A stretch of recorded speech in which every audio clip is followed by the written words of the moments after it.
Hey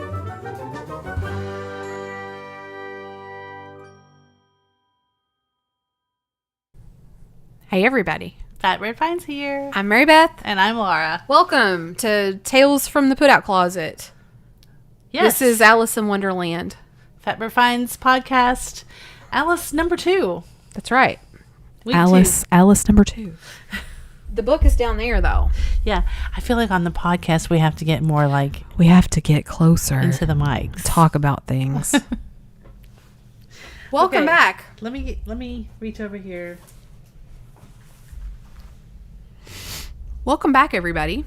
Thank you so much for joining us over here at the podcast. It's nice to have you here. We are reading Alice's Adventures in Wonderland by Lewis Carroll. In this copy, we've got these really cool pink flamingos and croquet balls on the cover. We love it. We have not put last week's episode yet up in podcast land, but we need to do that. Oh. We need to do it. Let's give everybody just a couple minutes to come in. We've got about 50 people. So we'll give you a minute to get in here. Last week, let's see, what happened last week? Last week we started and we read a little bit of the introduction, and it was kind of Boring. pompous and wordy. Yep. So we decided, we took a vote. We took a group vote and decided to hop right on into the book. Hop. And so that's what we did. And so yeah, we're really enjoying it. I want to tell you guys that I listened to can you want to just recap what happened real quick? Yeah, so Alice is hanging out with her sister, I think, just outside, and she sees a rabbit in a waistcoat that's like panicking because it's late, and it goes down a hole and she follows it like a crazy person. She's like, oh, let's go in here. And she like falls for days. Finally Yes. reaches the bottom. What is it that she's down there and she sees a door, but it's way too small for her. And then all of a sudden she sees this thing that's like, eat me. Uh-huh. And she does. Is that right? Yes. Does that sound right? That's correct. It's been a week ago, so it's hard to remember. Well, my daughter Katie recommended a podcast to me called Novel Pairings. That's the one that she listens to all the time. Mm-hmm. And they'll like, they don't read it, but they review a classic, a classic work of some sort, and then they suggest books to go along with it. So I'll get into, maybe next week I'll write down which ones they suggest to kind of read along with Alice. But they just had some interesting points about Alice. They were saying that they were scared. It was kind of anxiety producing to read it as a child. I agree with that. Do you agree with that? I can see that. I thought it was kind of scary. You know, you didn't really know what was going to happen to Alice next. I can see that. It's not one that I really wanted to read to the kids very much because of that. It was kind of crazy. The Victorian wording and stuff was kind of odd. And of course, I mean, it's just, I don't know. We were talking about at the beginning that there's definitely more meaning behind the story than just to be a children's story. Yeah. So chapter 2 and 3 are pretty short, so I feel like we could probably do both of them tonight. Okay. So I'll start off on 2, and then I'll let you do 3. Okay. How's that? That sounds fun. All right, here we go. Chapter 2 is called The Pool of Tears. Curiouser and curiouser, cried Alice. She was so much surprised that for the moment she quite forgot how to speak good English. Now, I'm opening out like the largest telescope that ever was. Goodbye, feet. For when she looked down at her feet, they seemed to be almost out of sight. They were getting so far off. Oh, my poor little feet. I wonder who will put on your shoes and stockings for you now, dears. I'm sure I shan't be able. I shall be a great deal too far off to trouble myself about you. You must manage the best way you can. But I must be kind to them, thought Alice. Or perhaps they won't walk on the way I want to go. Let me see. I'll give them a new pair of boots every Christmas. So she's very thoughtful to herself. Yeah, she's very cute. She's talking to herself. I think she's schizophrenic. I don't. I think she's lonely. I think she's used to talking to herself and entertaining herself. Maybe so. We've also got this illustration. Her neck is like super long. Do you think it's a commentary a little bit about kids and how out of control they feel with their bodies, Good question. Like they're growing, they have growing spurts and they, one day it looks like they're 2 inches taller than the next day. Maybe so. So if you've got your own copy, make sure you're following along with us as well. I feel like that will be fun. And she went on planning to herself how she would manage it. They must go by the carrier, she thought, and how funny it'll seem sending presents to one's own feet, and how odd the directions will look. And then it's got like a little example of like what the postage would be. Alice's right foot, Esquire. Hearthrug? What does that mean? I better put my glasses back on. I assume that is Esquire, right? Yes. Alice's right foot, Esquire. Hearthrug? Yeah, I don't know. Near the fender with Alice's love. See, some of it is nonsensical. I mean, I don't know. Some of it's very Victorian. Yeah. Yeah, I don't know what that means. Oh dear, what nonsense I'm talking. Oh my. Oh dear. Silly me. It's so cute. She's like imitating adults. She's heard that somewhere. What nonsense. Just at this moment, her head struck against the roof of the hall. Oh no. In fact, she was now rather more than 9 feet high, and she at once took up the little golden key and hurried off to the garden door. Maybe it's hearth rug. Hearth rug. Like the rug in front of the hearth. Yeah, I guess so. Okay. Poor Alice. It was as much as she could do, lying down on one side to look through into the garden with one eye. But to get through was more hopeless than ever. She sat down. Yeah, now she's way too big. And began to cry. Oh. You ought to be ashamed of yourself, said Alice.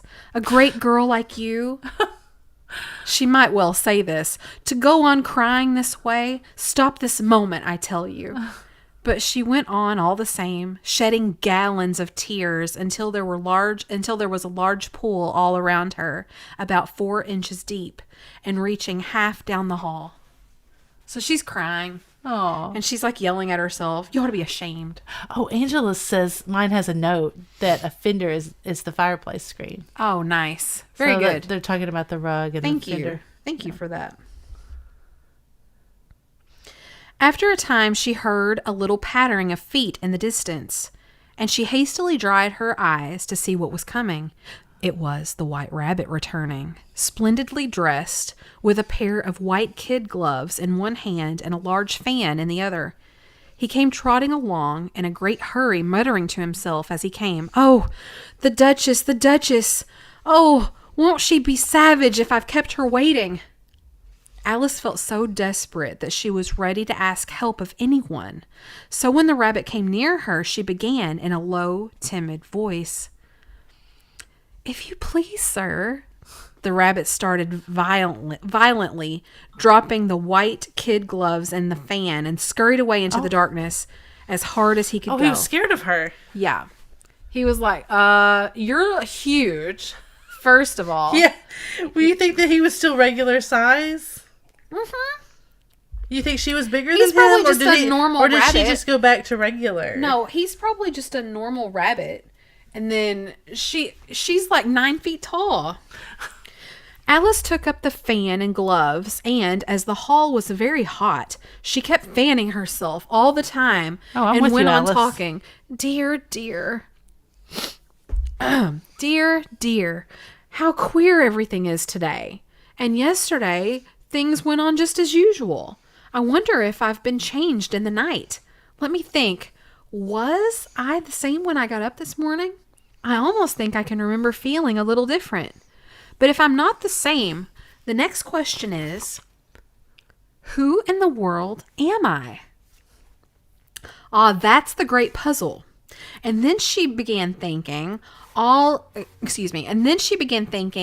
all the children she knew that were of the same age as herself to see if she could have been changed for any of them. I'm not sure I'm Ada, she said, for her hair goes in such long ringlets, and mine doesn't go in ringlets at all. And I'm sure I can't be Mabel, for I know all sorts of things, and she knows such very little. Alice is kind of pompous. Alice is kind of a bitch. Oh, she's just a little girl. She's real full of herself. She's just 7. I don't care. So Mabel doesn't know anything, apparently. Mabel, that's a cute name. Besides, she's she and I'm I. And oh dear, how puzzling it all is. I'll try if I know all the things I used to know. Let me see. 4 times 4 is 12, and 4 times 6 is 13, and 4 times 7 is, oh dear, I shall never get to 20 at that rate. However, the multiplication table doesn't signify, let's see, let's try geography. London is the capital of Paris, and Paris is the capital of Rome, and Rome, no, that's all wrong. I'm certain I must have changed for Mabel. I'll try and say, how doth the little... And then she crossed her hands on her lap as if she were saying lessons, and began to repeat it, but her voice sounded hoarse and strange, and the words did not come the same as they used to. How doth the little crocodile How doth the little crocodile improve his shining tail, and pour the waters of the Nile on every golden scale? How cheerfully he seems to grin, how neatly spreads his claws, and welcomes little fishes in with gently smiling jaws. I'm sure those are not the right words, said poor Alice, and her eyes filled with tears again as she went on. I must be Mabel after all, and I shall have to go and live in that little poky house, and have next to no toys to play with, and oh, ever so many lessons to learn. No, I've made up my mind about it. If I'm Mabel, I'll stay down here. It'll be no use their putting their heads down and saying, come up again, dear. I shall only look up and say, who am I then? Tell me that first. And then, if I like being that person, I'll come up. If not, I'll stay down here till I'm somebody else. But oh dear, cried Alice with a sudden burst of tears, I do wish they would put their heads down. I am so very tired of being down here all alone. Oh, now she's upset. She's very upset. She's having a crisis. Yeah, she's beside herself. It's an identity crisis. Yeah. First of all, she doesn't know who she is. She's a little bit pompous. She's a little bit full of herself. And she's spoiled. Angela says she's spoiled. She's a little spoiled. She's like, how dare I be down here?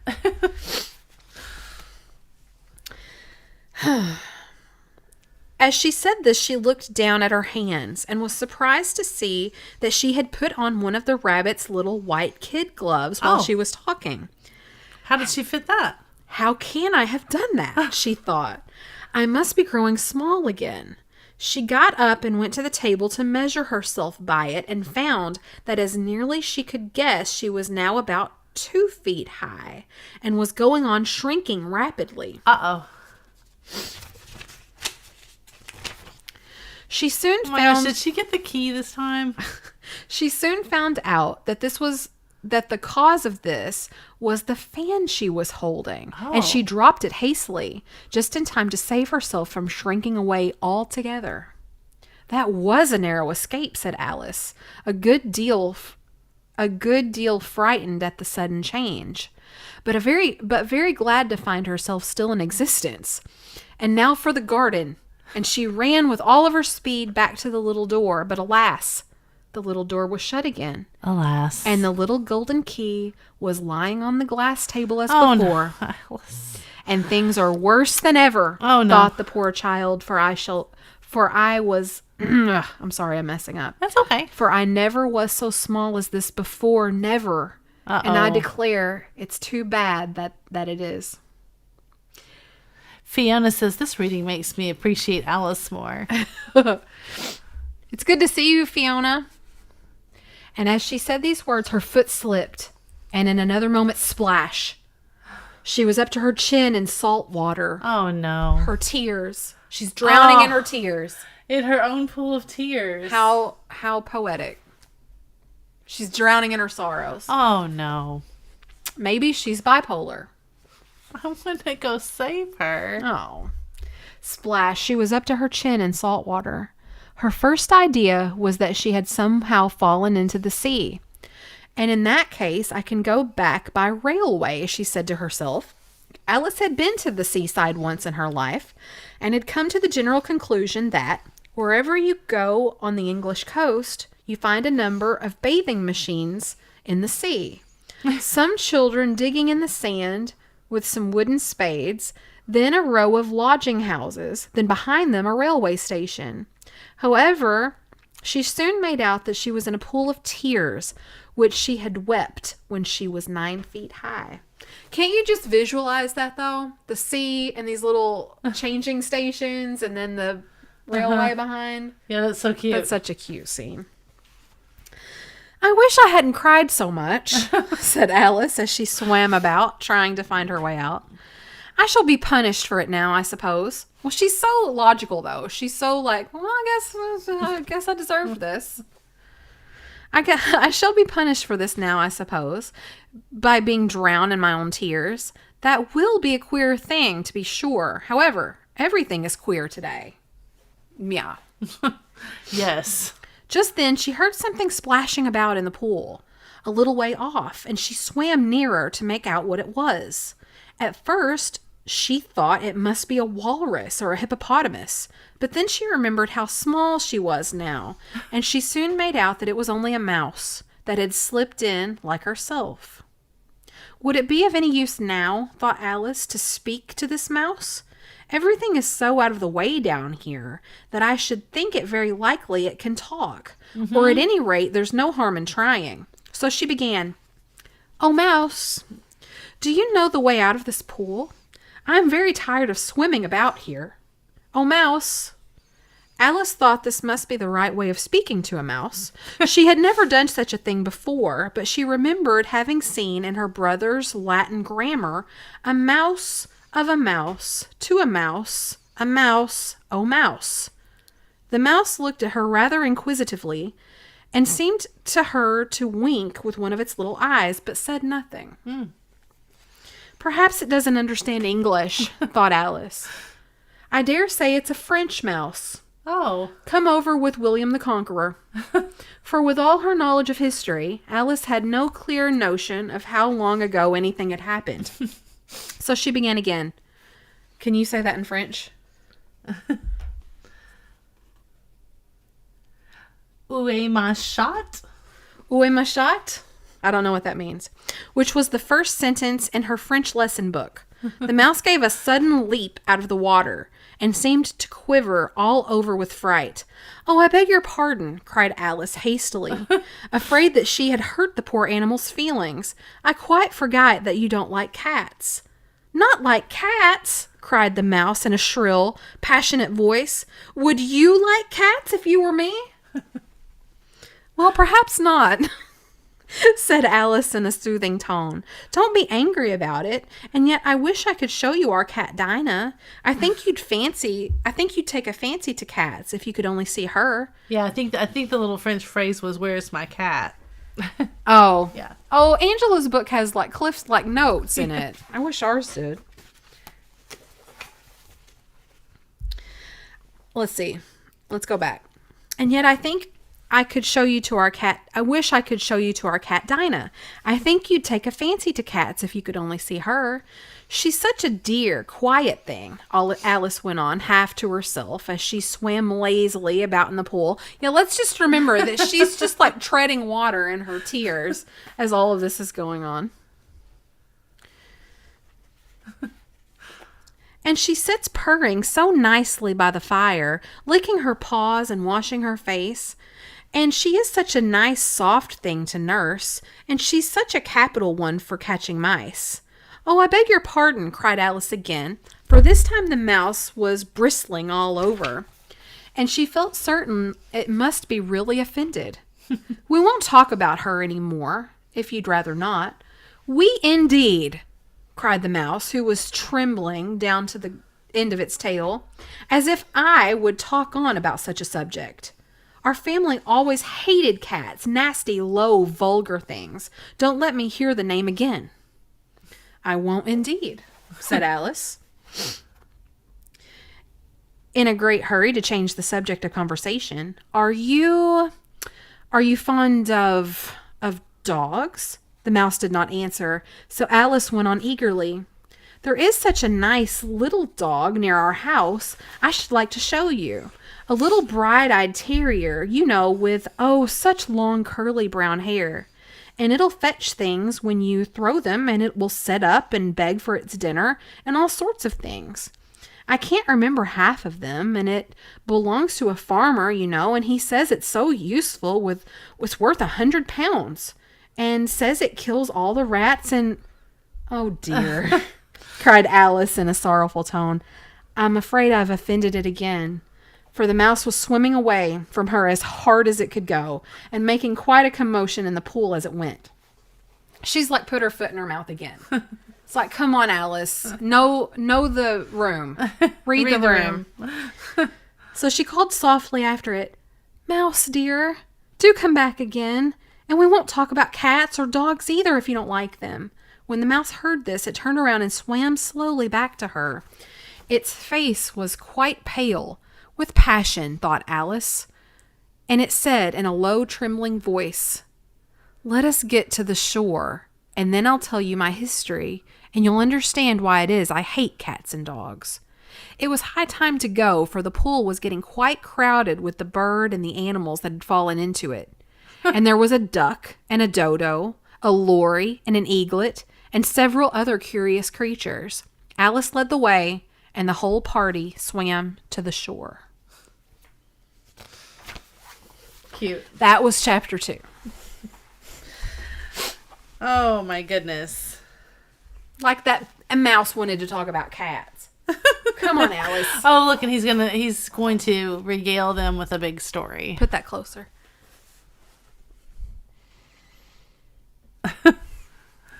I feel like the birds are kind of a famous illustration from the book. Yeah, maybe so.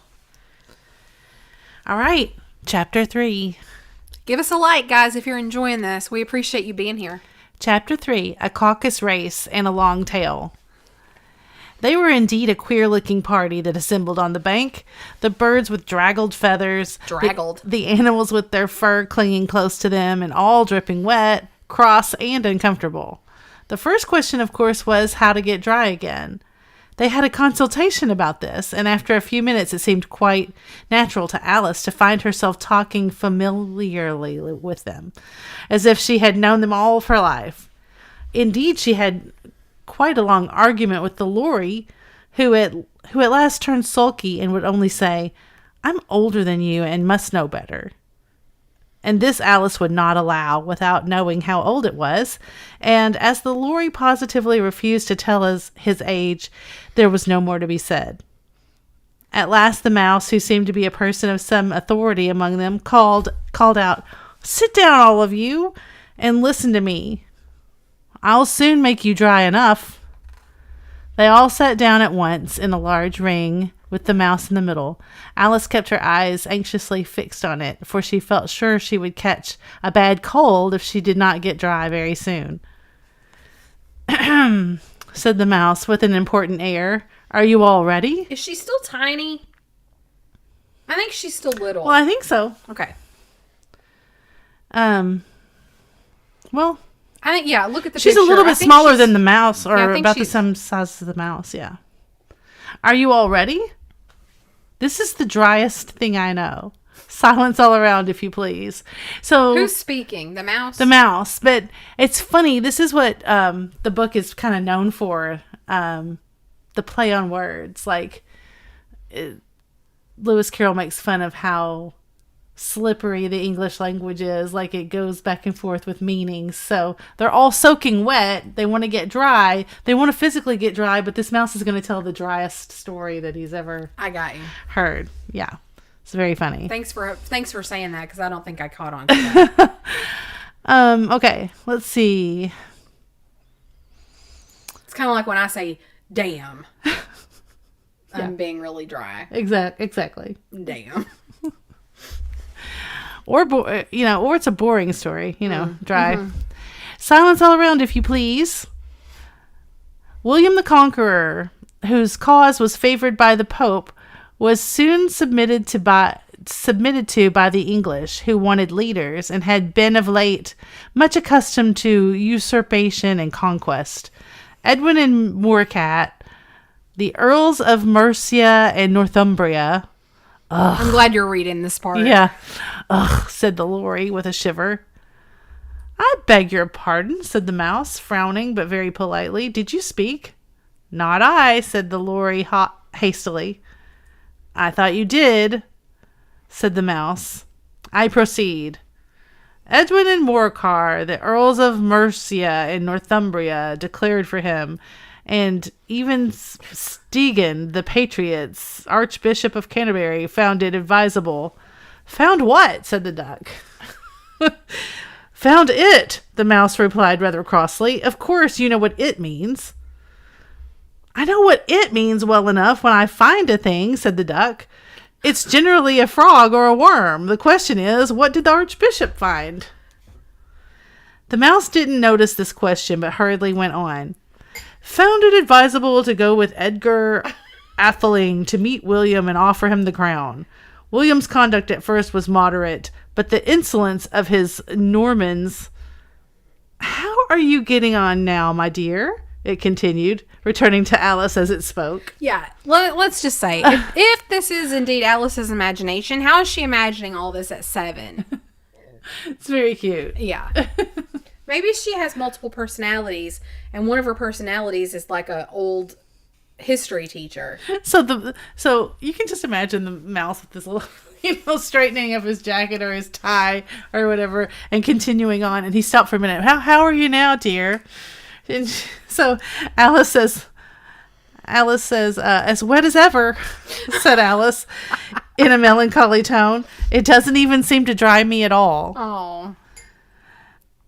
In that case, said the Dodo solemnly, rising to its feet, I move the meeting be adjourned for the immediate adoption of more energetic remedies.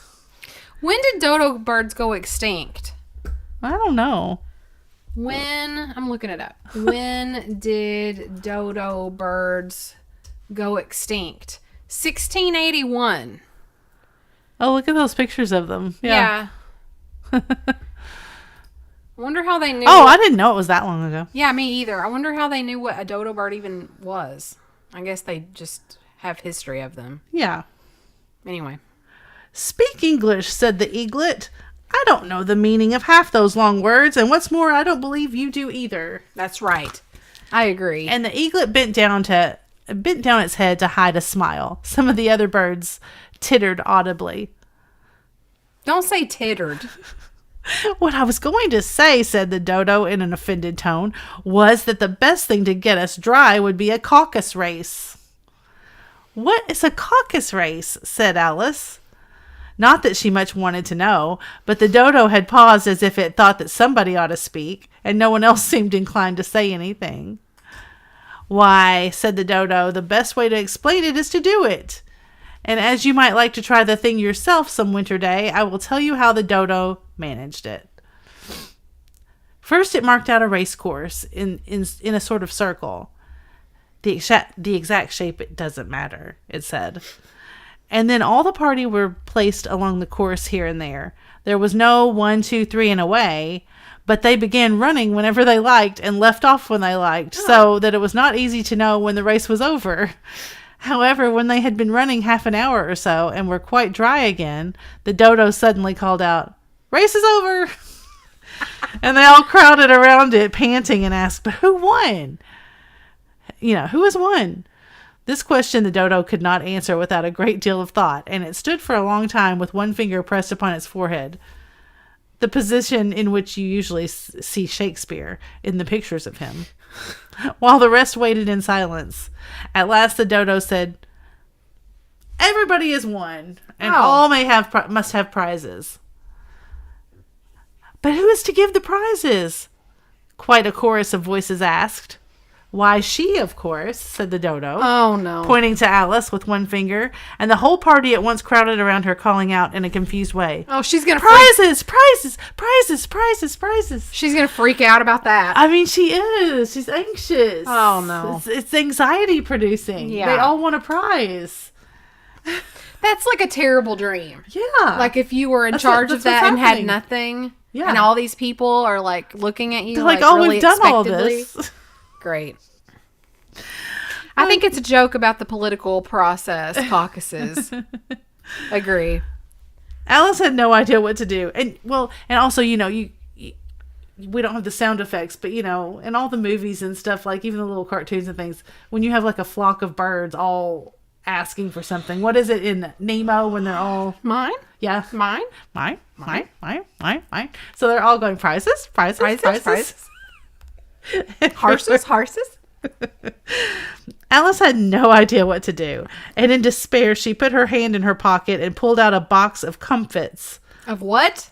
Well, comfits is what it says. What is that? Luckily the salt water had not got into it, and handed them around as prizes. What is a comfit? Maybe Spell it. maybe like secrets or something. What's like that? well, Spell like, it. COMFITS? yeah, but maybe it's candy. But I was just thinking like a lozenge of some sort. It says a candy consisting of a nut, seed, or other center coated in sugar. Okay.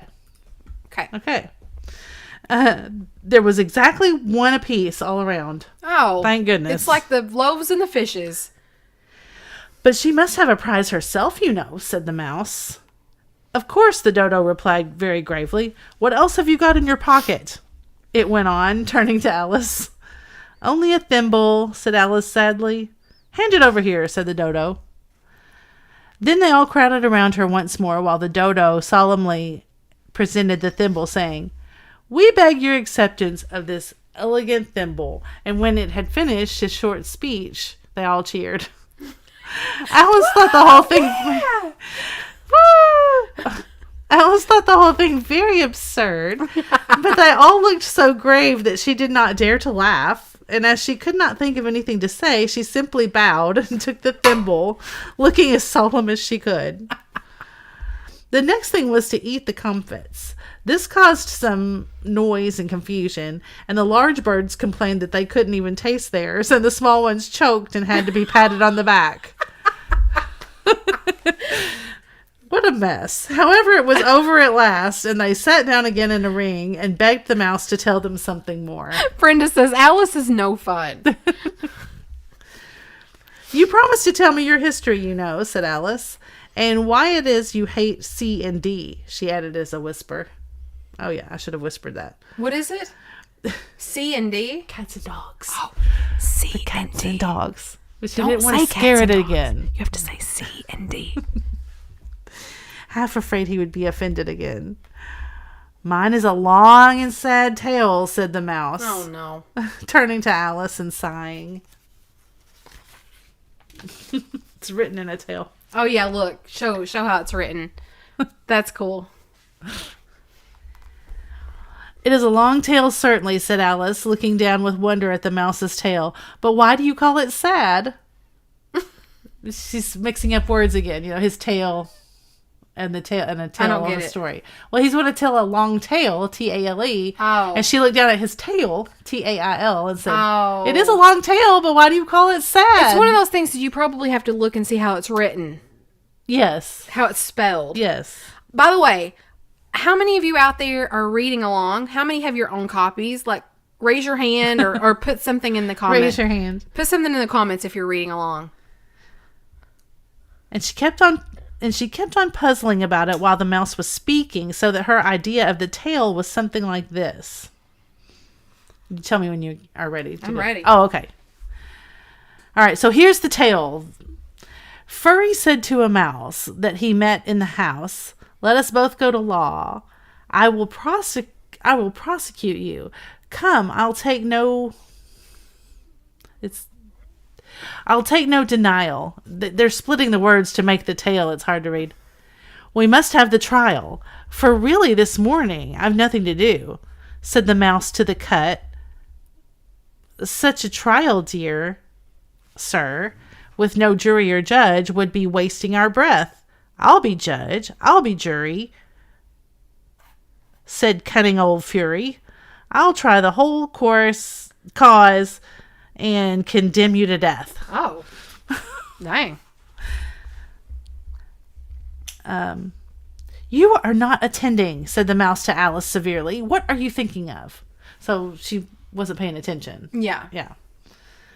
Oh, I beg your pardon, said Alice very humbly. You had got to the 5th bend, I think. I had not, cried the mouse, sharply and very angrily. A knot, said Alice, like K-N-O-T. Yeah. Okay. Always ready to make herself useful and looking anxiously about her. Oh, do let me help you undo it. I shall do nothing of the sort, said the mouse, getting up and walking away. You insult me by talking such nonsense. The mouse is like, leave me alone. I don't want to talk to you anymore. And Alice is just like so persistent. And the mouse just like wants to go do something else. I didn't mean it, pleaded poor Alice. But you're so easily offended, you know. The mouse only growled in reply. Oh, Alice is one of those. She's like, oh, you're so easily offended. Please come back and finish your story, Alice called after it. And the others all joined in chorus. Yes, please do. But the mouse only shook his head impatiently and walked a little quicker. What a pity it wouldn't stay, sighed the lorry, as soon as it was quite out of sight. And an old crab took the opportunity of saying to her daughter, Ah, my dear, let this be a lesson to you never to lose your temper. Oh, where'd the crab come from? I don't know. He was just coming out of the water with the rest of them. Hold your tongue, Ma, said the young crab a little snappishly. You've enough to try the patience of an oyster. This is ridiculous. I wish I had our Dinah here. I know I do, said Alice aloud. She's talking about a sea. Addressing nobody in particular. She'd soon fetch it back. Oh. Uh-oh. And who is Dinah, if I might venture to ask the question, said the lorry. Don't say cat. Alice replied eagerly, for she was always ready to talk about her pet. Dinah's our cat. No! And she's such a capital one for catching mice you can't think. And, oh, I wish you could see her after the birds. While she'll eat a little bird as soon as look at it. Read the room! Alice! Oh, my gosh, what are they going to do? I guess they're all going to fly off with that one. Oh, God. This speech caused a remarkable sensation among the party. I bet. Some of the birds hurried off at once. One old Maggie began wrapping itself up very carefully, remarking, I really must be getting home. The night air doesn't suit my throat. She's like, I gotta get out of here. And a canary called out in a trembling voice to its children, Come away, dears, come away. It's high time you were all in bed. On various pretexts, they all moved off, and Alice was soon left alone. It serves her right. You've got to know who you're hanging out with. You can't just say stuff. Oh, I wish I hadn't mentioned Dinah, she said to herself in a melancholy tone. Nobody seems to like her down here, and I'm sure she's the best cat in the world. Oh, my dear Dinah, I wonder if I shall ever see you any more. And here poor Alice began to cry again, for she spirited. In a little while, however, she again heard a little pattering of footsteps in the distance, and she looked up eagerly, half hoping that the mouse had changed his mind and was coming back to finish his story. No. They're like, I'm done with you. That's the end of chapter 3. That's the end of chapter 3. Let's see. We haven't been here super long. Let's just see how long chapter 4 is. Yeah, it's a little bit longer. Well, there's two big... That's not that long. You want to do one more? Yeah. Do we want to do one more chapter, guys? Oh, Grady Greppo Vintage is listening on the drive home. All right, let's do one more. Oh, shoot. Sorry about that. I bet that was loud. All right, so they're all answering you about whether or not they have their own copies. Yeah. Okay. All right, let's do one more chapter. It's a little bit longer than the last one, but... Well, we can split it if you want. Okay, chapter 4 is called The Rabbit Sends in a Little Bill. It was the white rabbit trotting slowly back again and looking anxiously about as it went. So the pattering wasn't the mouse coming back, it was the white rabbit. As it went, as if it had lost something, and she heard it muttering to itself, "The Duchess, the Duchess! Oh, my dear paws! Oh, my fur and whiskers! She'll get me executed!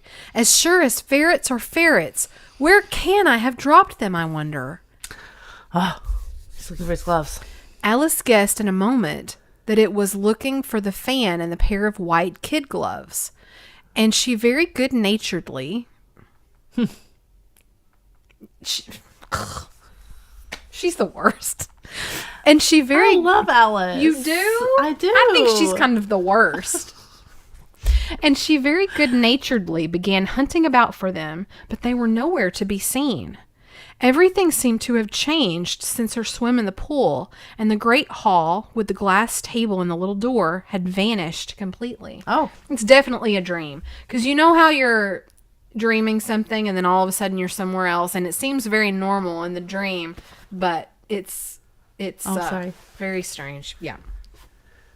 Very soon the rabbit noticed Alice as he went hunting about and called out to her in an angry tone, "Why, Mary Ann, what are you doing here? Run home at this moment and fetch me a pair of gloves and a fan. Quick now." And Alice was so much frightened that she ran off at once in the direction it pointed to without trying to explain the mistake it had made. "He took me for his housemaid," she said to herself as she ran. "How surprised he'll be when he finds out who I am." Who I am? Who are you? Did she say as sure as ferrets are ferrets? Yes. Oh, I missed that. Yeah. Oh. As sure as ferrets are ferrets. That's what he said. That's what the mouse or the rabbit said. I think. Yeah. Mm-hmm. Okay. "He took me for his housemaid," she said to herself as she ran. "How surprised he'll be when he finds out who I am. But I'd better take him his fan and gloves. That is, if I can find them." And she said this, and as she said this, she came upon a neat little house, on the door of which was a bright brass plate with the name W. Rabbit engraved upon it. She went in without knocking. What a bitch. She went in without Tell her that. She's a little girl. without knocking and hurried upstairs in great fear lest she meet the real Mary Ann and be turned out of the house before she had found the fan and gloves. "How queer it seems," Alice said to herself, to be going messages for a rabbit. To be going messages for a rabbit. I don't know what that means exactly. "I suppose Dinah will be sending me on messages next." To be going messages for a rabbit. I guess that means to be doing errands for a rabbit. And then she's saying, "I suppose Dinah will be sending me on messages next." Mm-hmm. So I guess on messages is like running errands. Right? Mm-hmm. Right. And she began fancying the sort of thing that would happen. "Miss Alice, come here directly and get ready for your walk." "Coming in a minute, nurse, but I've got to watch this mouse hole till Dinah comes back and see that the mouse doesn't get out." Only I don't think, when Alice went on, that they'd let Dinah stop in the house if it began ordering people about like that. By this time, she had found her way into a tidy little room with a table in the window, and on it, as she had hoped, a fan and 2 or 3 pairs of tiny white kid gloves. Oh, thank goodness. She took up the fan and a pair of the gloves and was just going to leave the room when her eye fell on a little bottle that stood near the looking glass. There was no label this time with the words, "Drink me," but nevertheless she uncorked it and put it to her lips. It didn't say drink me? No, it says there was no label this time with the words "drink me," but nevertheless she uncorked it and put it to her lips. Oh. She knew what happened last time, and it's not your house. Rude. Deb said rude. "I know something interesting is sure to happen," she said to herself. Oh, there we go. "Whenever I eat or drink anything, I'll just see what this bottle does." By She's Colleen. a drug addict now. She's addicted. That's how drugs work. That's how that happens. She's done it a few times, and she's like, whenever I eat or drink something around here, something really interesting happens. Well, let's do it again. Let's do it. Let's see what happens this time. Whenever I eat or drink anything, so I'll just see what this bottle does. I do hope it'll make me grow large again, for I'm really quite tired of being such a tiny little thing. It did so indeed, and much sooner than she had expected, for she had drunk half the bottle and found her head pressing against the ceiling, and had to stoop to save her neck from being broken. Uh-oh. She hastily put down the bottle, saying to herself, "That's quite enough. I hope I shan't grow any more. As it is, I can't get out the door. I do wish I hadn't drunk so much." She said she would eat Tide Pods. That's kind of That's kind of how I feel on Saturday mornings. What? I'm like, I wish I hadn't drunk so much. Is that funny? Yes. Alas, it was too late to wish that. She went on growing and growing, and very soon had to kneel down on the floor. In another minute, there was not even room for this, and she tried the effect of lying down with one elbow against the door and the other arm curled around her head. Still she went on growing, and as a last resort, she put one arm out of the window and one foot up the chimney and said to herself, Now I can do no more, whatever happens. What will become of me?" Yeah. Hard lessons learned, Alice. Luckily for Alice, the little magic bottle had now its full effect, and she grew no larger. Still, it was very uncomfortable, and there seemed to be no sort of chance of her ever getting out of this room again. No wonder she felt unhappy. Yeah. It was much pleasanter at home, thought poor Alice, when one wasn't always growing larger and smaller and being ordered about by mice and rabbits. I almost wish I hadn't gone down that rabbit hole. And yet it's rather curious, this sort of life. I do wonder what can have happened to me. When I used to read fairy tales, I fancied that kind of thing never happened, and now here I am in the middle of one. There ought to be a book written about me. Roll credits. There ought to be a book written about me. That there ought. That's written really interestingly. There ought to be a book written about me that there ought. And when I grow up, I'll write one. But I'm grown up now, she added in a sorrowful tone. At least there's no room to grow up any more here. Uh-oh.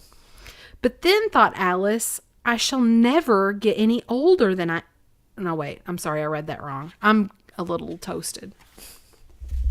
But then, thought Alice, shall I never get any older than I am now? That'll be a comfort one way, never to be an old woman, but then always to have lessons to learn. Oh, I shouldn't like that. She doesn't like school. Yeah. I don't either. Oh, you foolish Alice, she answered herself. How can you learn lessons here? Why there's hardly any room for you and no room at all for lesson books. And so she went on, taking first one side and then the other, making quite a conversation of it altogether. But after a few minutes, she heard a voice outside and stopped to listen. Marianne, said the voice, fetch me my gloves this moment. Then came the little pattering of feet on the stairs. Alice knew it was the rabbit coming to look for her, and she trembled till she shook the house, quite forgetting that she was now about 1,000 times as large as the rabbit, and had no reason to be afraid of it. 1,000 times. Presently the rabbit came up to the door and tried to open it, but as the door opened inward and Alice's elbow was pressed hard against it, that attempt proved a failure. Alice heard it say to itself, Then I'll go round and get it at the window. That you won't, thought Alice, and after waiting till she fancied she heard the rabbit just under the window and suddenly spread out her hand and made a snatch in the air.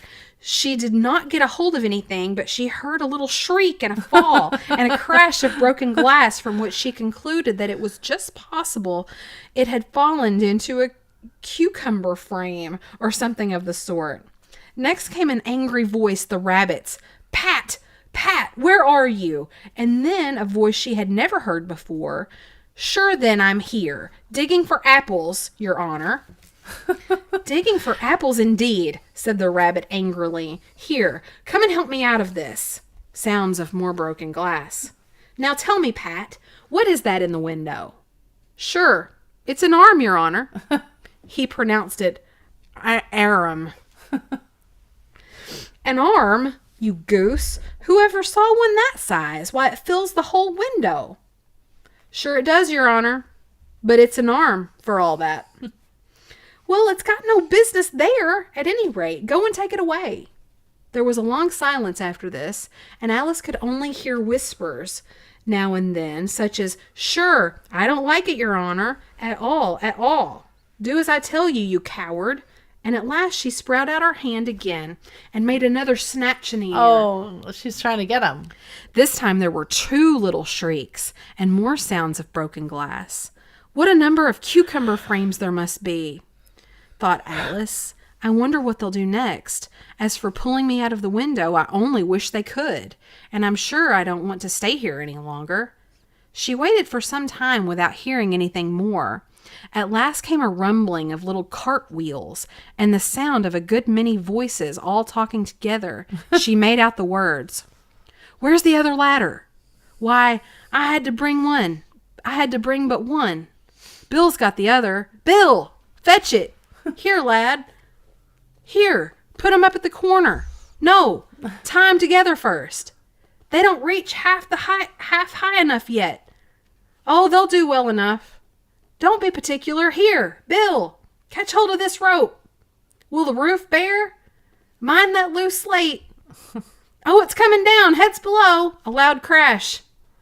"Now, who did that? It was Bill, I fancy. Who's going to go down the chimney? Nay, I shan't." Oh, they're going to climb up to the top and go down the chimney to see "You about do her. it. That I won't." "Then Bill's got to go down. Here, Bill. The master says you've got to go down the chimney." "Oh, so Bill's got to come down the chimney, has he?" said Alice to herself. "Why, they seem to put everything up to Bill. I wouldn't want to be in Bill's place for a good deal. This fireplace is too narrow, to be sure, but I think I can kick a little." She drew her foot as far down the chimney as she could and waited till she heard a little animal. She couldn't guess what sort it was, scratching and scrambling about in the chimney close above her. Then saying to herself, "This is Bill," and she gave one sharp kick and waited to see what happened next. So she's like, "Well, Bill's probably in the chimney. Let me kick it." Well, would you want a little mouse or what other kind of animal like scrambling around like on your feet? I don't know. I would think I would want somebody to help me if I was stuck in a house. Let's see. The first thing she heard was a general chorus of "There goes Bill." Then the rabbit's voice alone, "Catch him, you by the hedge." Then silence. Then another confusion of voices. So Bill went shooting up out of the "Hold up his chimney. head. Brandy, now don't choke him. How was it, old fellow? What happened to you? Tell us all about it." So yeah, Bill just went like in a cannon, like in a circus. Flying out of the chimney.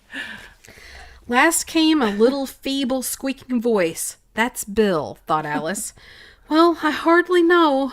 No more, thank ye. I'm better now. But I'm a deal too flustered to tell you. All I know is something comes at me like a jack-in-the-box, and then I go up like a skyrocket." "So you did, old fellow," said the others. I'm going to let you go. Okay. Oh, look, there's Bill. He's the lizard. Oh, there goes Bill. Yeah, there goes Bill. Right up out of the chimney. "We must burn the house down," said the rabbit's voice. No. And Alice called out as loud as she could, "If you do, I'll set Dinah at you." Oh. There was a dead silence instantly, and Alice thought to herself, "I wonder what they will do next." I wonder, wait, if they had any sense, they'd take the roof off. After a minute or two, they began moving about again, and Alice heard the rabbit say, "A barrelful will do to begin with." A barrelful of what? Thought Alice. But she had not long to doubt, for the next moment a shower of little pebbles came rattling in at the window, and some of them hit her face. Oh, no. "I'll put a stop to this," she said to herself, and shouted out, "You better not do that again," which produced another dead silence. Alice noticed with some surprise that the pebbles were all turning into little cakes as they lay on the floor. Wow. And a bright idea came into her head. I'll eat that. God, she just can't help herself. If I eat one of these cakes, she thought, it's sure to make some change in my size. And as it can't possibly make me larger, it must make me smaller, I suppose. Oh, Alice. So she swallowed one of the cakes and was delighted to find that she began shrinking directly. As soon as she was small enough to get through the door, she ran out of the house and found quite a crowd of little animals and birds waiting outside.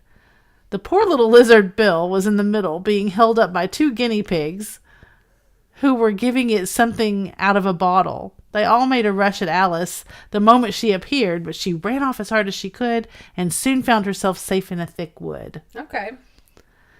"The first thing I've got to do," said Alice to herself as she wandered about in the wood, "is to grow to my right size again.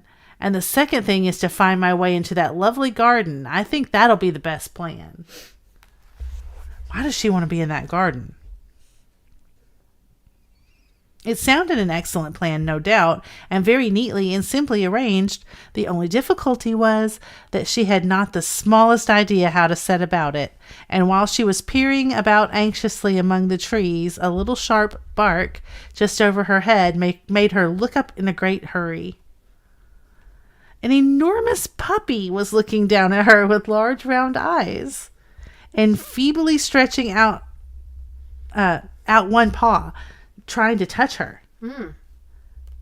"Poor little thing," said Alice in a coaxing tone, and she tried hard to whistle to it, but she was terribly frightened all the time at the thought that it might be hungry, in which case it would be very likely to eat her up in spite of all of her coaxing. Yes. Hardly knowing what she did, she picked up a little bit of stick and held it out to the puppy, whereupon the puppy jumped into the air off all of its feet at once with a yelp of delight and rushed at the stick and made believe to worry it. Then Alice dodged behind a green thistle to keep herself from being run over, and the moment she appeared on the other side, the puppy made another rush at the stick and tumbled head over heels in its hurry to get a hold of it.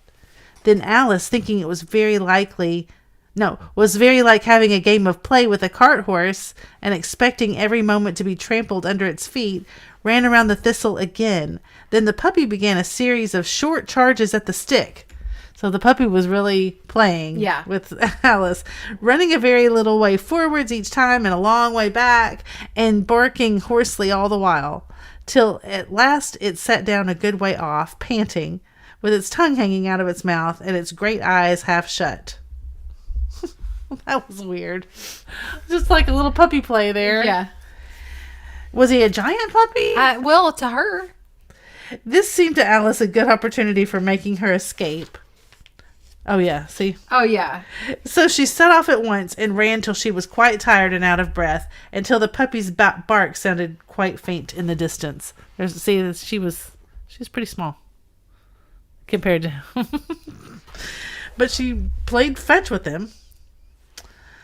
"And yet what a dear little puppy it was," said Alice, as she leant against a buttercup to rest herself and fanned herself with one of the leaves. "I should have liked teaching it tricks very much if I'd only been the right size to do it. Oh dear, I'd nearly forgotten that I've got to grow up again. Let me see. How is it to be managed? I suppose I ought to eat or drink something or other. Oh, of course. But the great question is what?" She's driving me crazy. The great question certainly was what. Alice looked all around her at the flowers and the blades of grass, but she could not see anything that looked like the right thing to eat or drink under the circumstances. There was a large mushroom. Oh, no. Growing nearby. Don't do it. Near her, about the same height as herself. And when she had looked under it, and on both sides of it and behind it, it occurred to her that she might as well look and see what was on top of it. Okay. She stretched herself up on tiptoe and peeped over the edge of the mushroom, and her eyes immediately met those of a large blue caterpillar. Oh, no. That was sitting on the top with its arms folded, that guy. quietly smoking a long hookah and taking not the smallest notice of her or of anything else. Oh, no, not that guy. He's exhausting. I thought she was going to take a bite of the mushroom. You've seen the cartoon, right? I have, but it's been a long That caterpillar time. is exhausting. He's like speaks in riddles, and he's like, "Who are you?" Right? And she like gets really frustrated with him. Yeah, so that's where we'll start next time. Advice from the caterpillar. Okay. So tune in next week for advice from the caterpillar. I hope that you guys are enjoying this so far. We are. Yeah. This is a lot of fun. It is fun. Did you save our spot? I did. Aren't you good? All right, guys. Thank you so much for hanging out with us tonight. That is going to conclude. I love that you guys were talking in the chat. Sorry that we didn't want to interrupt the reading by, reading a bunch of comments, but we love that you guys are chatting it up out there, talking about all the backstory and all that kind of stuff. We'd love to get 3 more thumbs ups to get us to 50. That would be awesome for tonight. If you're watching this later on repeat, we would love it if you considered subscribing to our podcast channel. This is a small channel for us. It's, just a little side hustle sort of, and we would love to get more subscribers here to reach more people. So every little interaction that you do helps us do that. So every thumbs up you give, every comment you give, and everybody who hits that subscribe button, that just helps us immensely, and we appreciate it. And if you're if you're like needing something to listen to, like on a road trip coming up or something like that, we do have the whole book of Frankenstein on podcast, like on Spotify and some things like that, if you want to listen to it. And let me just tell you guys, with it becoming spooky season, I never thought that Frankenstein would be a book that I would like or enjoy, but it was so much fun to read it. And I really think that you should give it a shot if you missed that series. And again, you can go back and listen to it. It was a really good book. It was a million times better than I ever expected, and it was much more poignant than I ever expected it to be. I'm gonna do a little, because we kept saying we were Team Little Frank. Were you Team Little Frank? But I forgot to do the giveaway, but I'll do that and announce that next week. Okay. If you want to comment on the very first episode of Alice, which is last week, just stick a comment in the comments, and I'm going to do a little Frank giveaway sort of thing. It's not our Little Frank. We have to keep him, but it's Little Frank related. Okay. All right, guys. Thank you so much for hanging out with us tonight. We really appreciate it. Make sure you do something really fun this weekend. Give us a subscribe if you haven't already. And as always, make sure you stay tuned to see what Fatbird finds next. We'll see you next time. See you next time. Bye.